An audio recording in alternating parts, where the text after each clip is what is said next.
इस हौज में जब पानी भरता है और उसके बाद फिर ये जो इसका जो शैडो पड़ती है इस पानी पे, इस मकबरे की, तो वो बहुत ही खूबसूरत लगता है। मिर्ज़ा मुकीम अबुल मंसूर खां सफदरजंग का ये आखिरी मस्कन है। इसे सफदरजंग के मकबरे से जाना जाता है।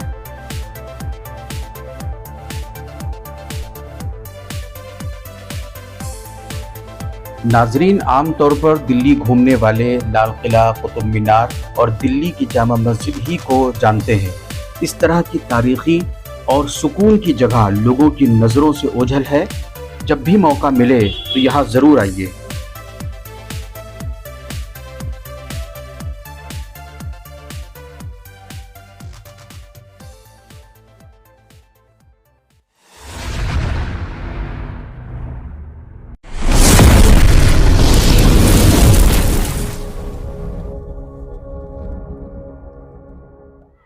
हेलो दोस्तों, कैसे हैं आप लोग।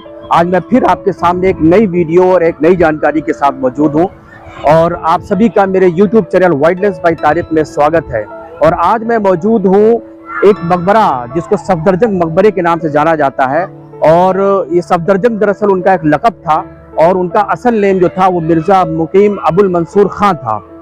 और ये जो मकबरा बना हुआ है ये उनके बेटे ने बनवाया था और ये 1753 और 1754 में तकरीबन ये बन करके तैयार हुआ है। तो आज मैं आपको इसके बारे में बताना भी चाहता हूँ और दिखाना भी चाहता हूँ। तो आगे बढ़ने से पहले दोस्तों एक बार फिर मेरी वही गुजारिश है आपसे कि आप अगर मेरे चैनल पर नए हैं तो सब्सक्राइब कर दें और लाइक और शेयर करना भी ना भूलें। तो आइए चलते हैं, आपको इस मकबरे के बारे में दिखाते हैं और बताते हैं।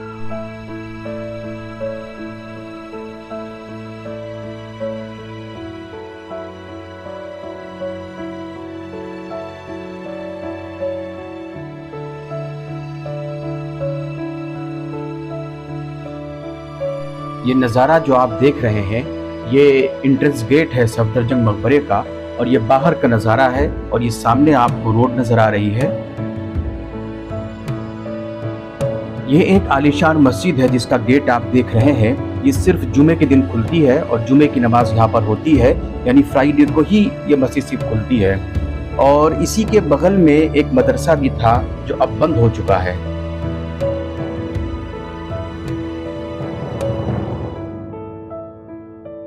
ये जब आप एंट्री करेंगे इस जगह पर, इस मॉन्यूमेंट में, तो ये आपको इस तरह के दरवाजे से क्रॉस हो करके आप अंदर की तरफ जाएंगे। और ये सबसे बड़ा हॉल है बीच का। आप लोगों की जानकारी के लिए एक बात मैं ये बता दूं कि इस मॉन्यूमेंट के बगल में ही फ्री ऑफ कॉस्ट की पार्किंग भी है। 25 रुपए पर हेड का एक टिकट है। लेकिन कैमरा आप ला सकते हैं, लेकिन किसी भी तरह का उसमें कोई हैंडल या स्टिक या जो एक हैंडल लगा होता है वो नहीं होना चाहिए। कैमरा होना चाहिए सिर्फ, वो अलाउड नहीं है यहाँ पर कि आप स्टिक के साथ कैमरे को यूज कर सकें।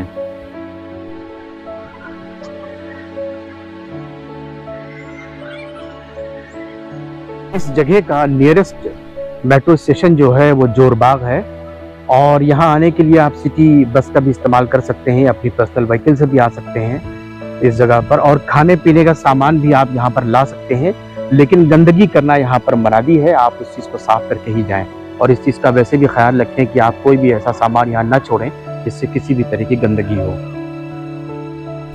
अच्छा, ये हम आपको एक चीज़ और बताएं कि ये जो आप हौज देख रहे हैं, इस हौज में जब पानी भरता है और उसके बाद फिर ये जो इसका जो शैडो पड़ती है इस पानी पे, इस मकबरे की, तो वो बहुत ही खूबसूरत लगता है वो चीज़।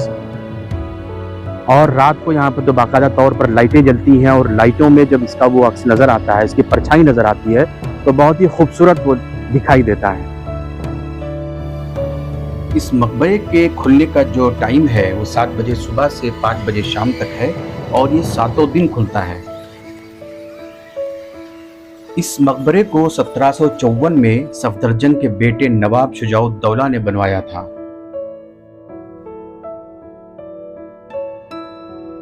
ये ऊपर से लेकर के नीचे तक इसकी खूबसूरत नक्काशी और ये चारों तरफ से इमारत बिल्कुल एक ही जैसे दिखाई देने वाली है।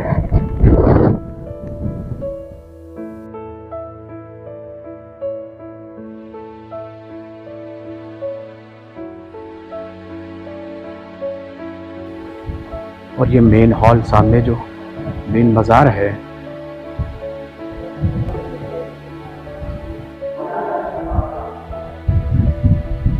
चारों तरफ से इसको खुला हुआ ये बड़े बड़े दर। असली कब्र जो है वो नीचे की तरफ है तहखाने में, और ये ऊपर नकली कब्र है जो दिखाने के लिए बनी हुई है। और इन सब मकबरों पर, इन सब मज़ारों पर या कब्रों पर हज़ारों लोग रोज़ाना यहाँ पर आते हैं देखने के लिए। लेकिन मैं उन लोगों से गुजारिश करूँगा जो कुछ पढ़ना लिखना जानते हैं, जो इनको बख्श सकें, तो कम से कम कुछ पढ़ करके इनको बख्श दें ताकि इनको रूह को सुकून मिल जाए।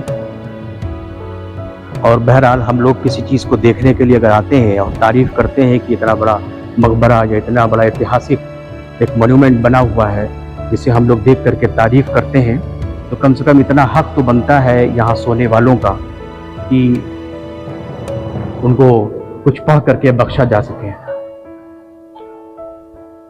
अब ये आप जो देख रहे हैं, ये सामने का जो दरवाज़ा है,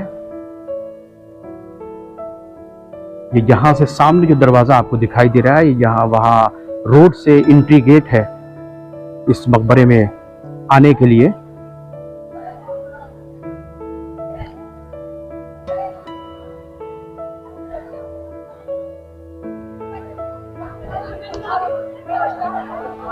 और यह हौज, इसमें फव्वारे लगे हुए हैं। आप ये बीच की छतों की जो नक्काशी है उसको देखिए, जो उसमें जो फूल पत्तियां बनी हुई है उसको आप गौर से देखिए, कितनी सफाई से वो चीज़ बना रखी है। और इस मकबरे का भी वही चीज़ है कि ऊपर की तरफ इसमें जो कब्र बनी हुई है वो असल नहीं है, और नीचे जो इसका बेसमेंट है, जो इसका तहखाना है, उसमें उसकी असल कब्र है, जो अभी तक मुगलिया दौर का जो अब तक देखा आया है कि नीचे कब्र असल होती है और ऊपर की तरफ जो है जो नकली कब्र होती है।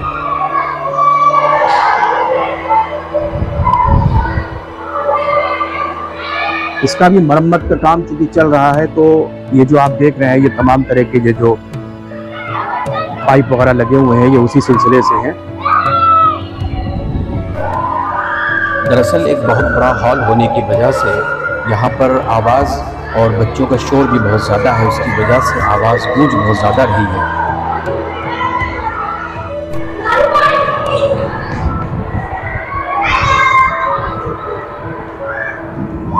इसके मेन हॉल के चारों तरफ एक ही तरह के कमरे हैं और उसमें बिल्कुल एक ही जैसी नक्काशी भी है।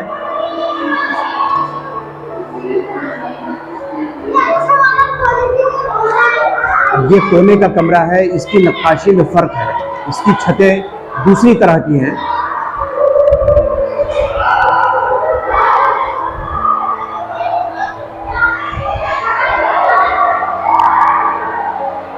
और हर कमरे में हर तरफ दरवाजे हैं जिसमें से बेहतरीन हवा अंदर की तरफ आ रही है और बिल्कुल भी आपको गर्मी का एहसास यहाँ पर नहीं होगा।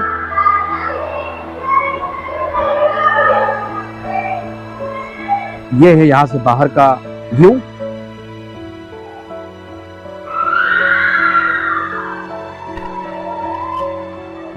आज कई स्कूल के बच्चे इस मकबरे को देखने के लिए आए हैं, तो इसलिए यहाँ पर ज़्यादा ही कुछ भीड़ भाड़ हो गई है बच्चों की। तो देखिए इसके ऊपरी हिस्से में भी एक हौज बना हुआ है और ये जो आप छेद देख रहे हैं ये जो बारिश का पानी होता है उसको निकलने के लिए बनाया गया है।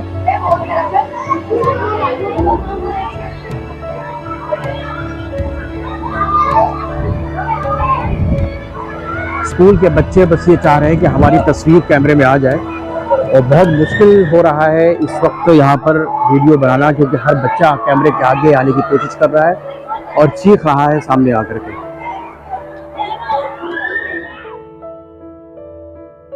नाजरीन, ये सफदरजंग का जो मकबरा है वो कोई 1-2 एकड़ में नहीं बना है, बल्कि ये जहाँ तक मेरा ख्याल है ये कई सौ एकड़ में फैला हुआ है।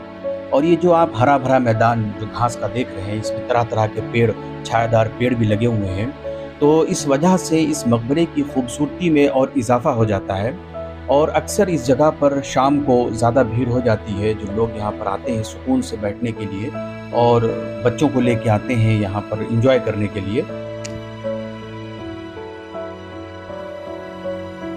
दोस्तों, ये जो आप देख रहे हैं सामने, ये जो बिल्डिंग बनी हुई है, इसी तरह के 3 कोने पर 3 तरफ इसी तरह का बना हुआ है, जिनका नाम है सेम इसी तरह का ही बना हुआ है जैसे आप ये देख रहे हैं। ये बादशाह महल, मोती महल और जंगली महल, और एक तरफ इनका जो मेन गेट है वो है।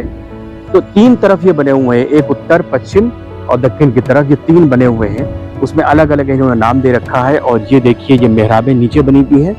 और इसमें अभी जो हमने पूछा तो पता ये चला कि कुछ पानी का सिस्टम था और ये नालियाँ बनी हुई थी, और उसके बाद फिर यहाँ से ये पानी निकलता था। ये सामने जो हौज आप देख रहे हैं, ये इससे होता हुआ पानी जाता था। तो ये जो मकबरा है, इसके 3 तरफ इसी तरह के इमारत बनी हुई है, जिसमें ये तीनों नाम जो हमने आपको बताया है, ये उन तीनों नाम उनके अलग अलग हैं। बुर्ज को देखिए आप, जो इसके चारों कोने पे बना हुआ है, और इसकी खूबसूरती देखिए, जो इसकी मेहराबें बनी हुई है। ये मेहराब है इसकी, देखिए कितनी सफाई से कटी हुई है।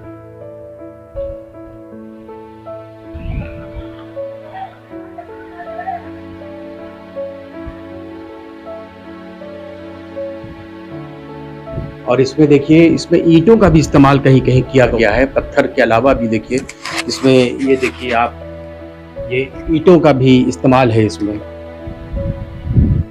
और मैं आपको ये भी बता दूं कि इन ईंटों को लखौरी ईंटें कहा जाता है। ये चारों तरफ से बिल्कुल एक ही जैसा दिखाई देता है, और नीचे से लेकर ऊपर तक, और इसके चारों तरफ ये हरा भरा मैदान, और ये सामने उसकी दीवारें बनी हुई हैं जो आप देख रहे हैं। ये इसकी बाउंड्री वॉल है।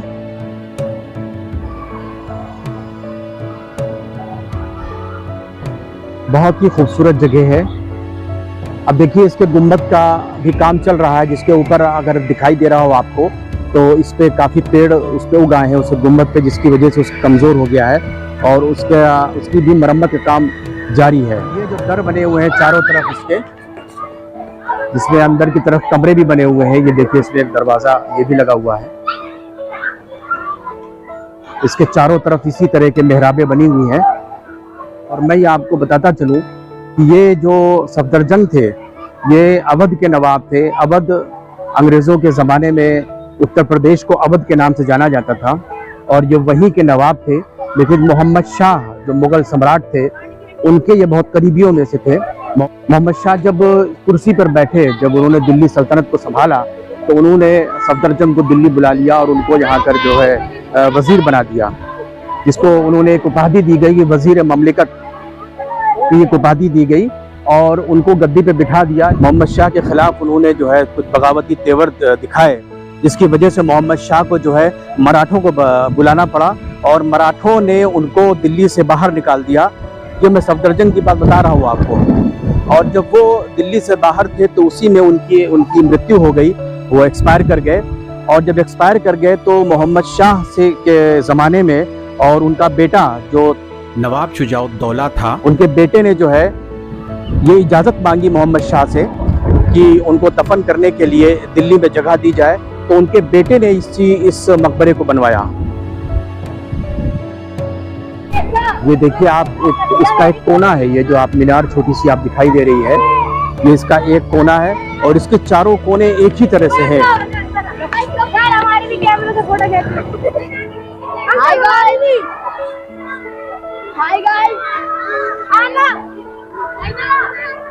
और इसके चारों तरफ ये बाग लगा हुआ है, जिसमें बहुत सारे और कई किस्म के पेड़ लगे हुए हैं।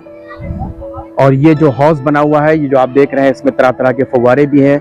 इस वक्त तो सूखा पड़ा हुआ है, लेकिन आम दिनों में यहाँ पर इसमें पानी रहता है। ये इसका दूसरी तरफ का हिस्सा है। बहुत ही खूबसूरत और बहुत ही नाजुक अंदाज में जैसे बनाया गया हो, इसमें जो नक्काशी की गई है। ये आप देखिए, पूरे इसके प्रेमिसेस में हजारों की तादाद में बच्चे इस वक्त मौजूद हैं। और ये स्कूली बच्चे हैं, जो एक ही स्कूल के नहीं हैं, वो हर कई जगह के स्कूल के बच्चे हैं।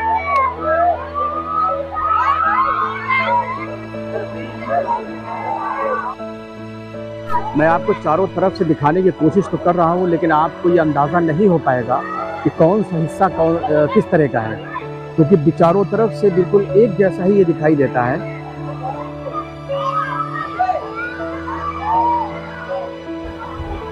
ये मकबरा दिल्ली के साउथ दिल्ली में मौजूद है और बना हुआ है, और ये जो देखने में ऐसा लग रहा है कि वही मुगल कालीन इतिहास इसके ऊपर दिखाया गया है। टिकट है वो मुगल कालीन के हिसाब से ही है पूरा। जैसे देखने से थोड़ा सा ऐसा लग रहा है कि हुमायूं का जो मकबरा है या जैसे ताजमहल बना हुआ है उसका अक्स इसके ऊपर आ रहा है।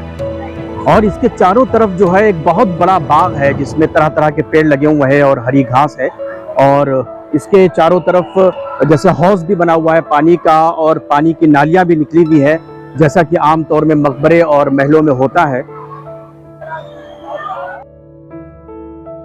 नाजरीन, बातें और भी हैं, जानकारी और भी है, लेकिन आज का ये व्लॉग मैं यहीं पर एंड करता हूँ। और एंड करने से पहले नाजरीन फिर वही गुजारिश, लाइक शेयर और सब्सक्राइब करने के लिए आपसे फिर एक बार गुजारिश है। तब तक के लिए आप अपना और अपनों का ख्याल रखें, खुश रहें, सलामत रहें। मिलते हैं अगले व्लॉग में।